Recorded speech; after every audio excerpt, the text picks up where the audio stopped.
Hey guys, so this is the last video in my little 5-day series of instructional type videos, and today what I'm going to be talking about is inspiration.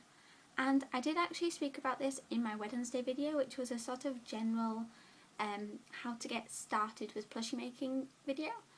But I got a lot of really good feedback on specifically the inspiration side of that video, so I thought it would be a nice idea to dedicate a whole video to that topic, since it's such a big topic. And I wanted to say that when people ask me where I get my inspiration from, I normally find it quite difficult to say because it tends to just come naturally. It's not something that I have to look for a lot. But I do use a couple tips, like a couple methods, if you like, of finding inspiration. Say if I have to film a tutorial like the next day and I don't know what to film. So I do have a couple little methods that I use, and that's what I'm going to show you in this video. I'm going to talk about 4 methods. I do use other ones, but I think with these main 4 methods, if you can't find inspiration from any of those, then I don't know where you're going to find it. So yeah, I'm just going to go ahead and get started on the video because I don't want it to be too long, and I really hope you guys find this useful. So yeah, let's get on with the first little tip. Now, another thing that some of you guys might know about me is that I really love learning languages. I learnt German when I was in high school, not very well, only up to GCSE.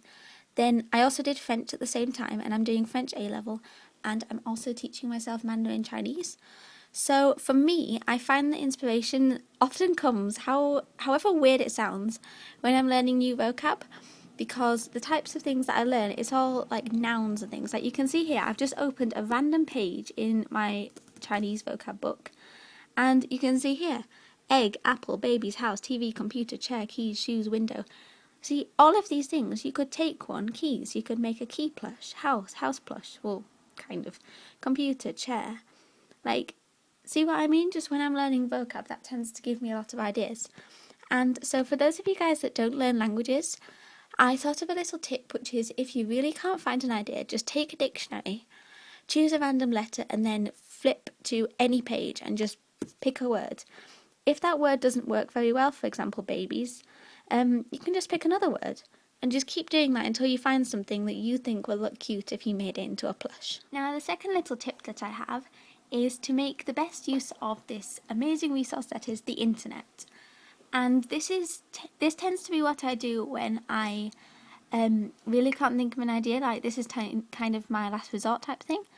But you can see I have 2 websites open here, and the first one is the Sannex website and the second one is the Sanrio website. So when you really can't think of something to do if you want to make a plush, then you can always make a Sannex or Sanrio character because they always turn out cute every single time. So obviously I cannot read Japanese, but I love this website so much because you can just click on random things and then you get really cute pictures and you can just copy off them. And generally I do this when I'm drawing, and then when I'm drawing I get the idea to make it into a plush, if that makes sense. But there's just so many cute characters to choose from, and they always make really cute plushies because they're so simple.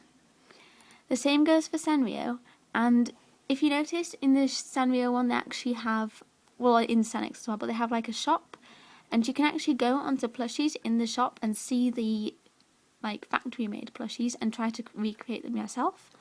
But what I tend to do is just go in the characters and find any character that you want. Obviously we have Cinnamoroll, My Melody, Hello Kitty, all of these guys, and then you can just make a plush based off one of these.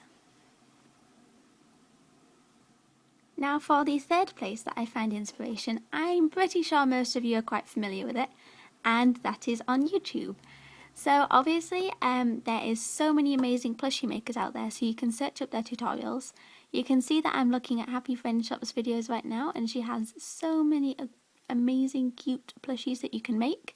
So you can always do one of those if you are stuck for ideas. But what I actually prefer to do is I actually look at people's videos that don't make plushies. I know that sounds a bit weird, but I have a video open here from XOX Rufus, and it's actually just a charm update. But because I used to watch a lot of polymer clay videos before I started making my own plushie videos, and I still do, I suppose, I always get inspired by these. So obviously all of these are charms. But if you just take any of these charms, it's really simple to turn them into plushies. So I think that is a really good idea if you're stuck for inspiration. Just watch some of your favourite crafters and soon enough you will surely be inspired.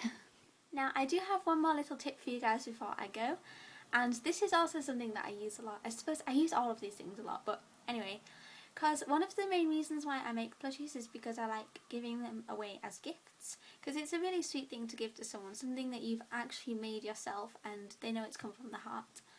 And when I give my plushies as gifts, I tend to relate the plush to the person. Like, I don't really like making random plushies and giving them to people.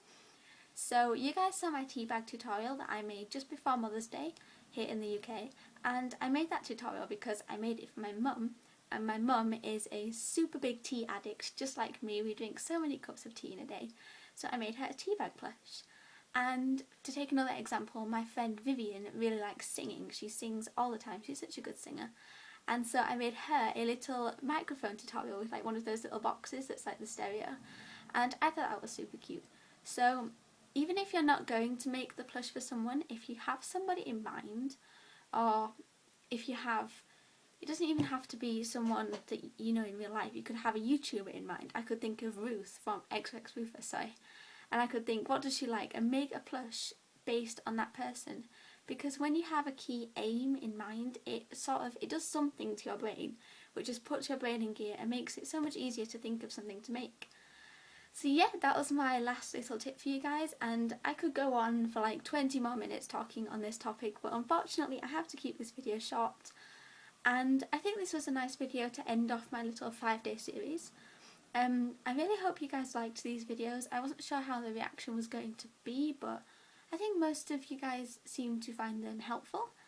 Of course, I'm back to my regular plush tutorials now, and I'm so excited to make some more tutorials for you guys because I've got a big list on my wall and I've got lots of ideas.